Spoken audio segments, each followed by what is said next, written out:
र यो बत्ती दिने मान्छेलाई यो बत्ती दिने मान्छेले चाहिँ भोट किन नदिने? बत्ती दिनेलाई मान्छेले भोट दियो भने भोलिको दिनमा बत्ती आजको दिनमा उहाँले जति योगदान दिनुभयो त्योभन्दा 100 गुणा योगदान दिन सक्छ। र त्यसको लागि चाहिँ उहाँ चाहिँ 5 वर्ष चाहिँ कम्तीमा 5 वर्ष चाहिँ उहाँलाई चाहिँ प्रधानमन्त्री बनाउनुको लागि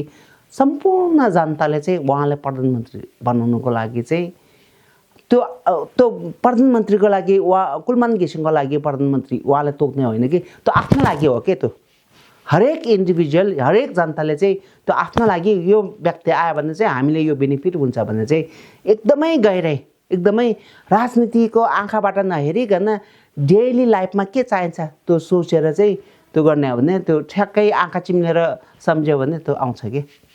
त्यो आफ्नो लागि त्यो भोट चाहिँ मन्त्रीको लागि दिएको उज्यालो नेपालको लागि दिएको भनेर सोचेर होइन कि त्यो भोट चाहिँ ल मैले यो भोट दिएँ भने भोलि मलाई यो बेनिफिट हुन्छ भनेर इन्डिभिजुअल एभ्री इन्डिभिजुअल सबै इन्डिभिजुअलले त्यो सोची हुन्छ कि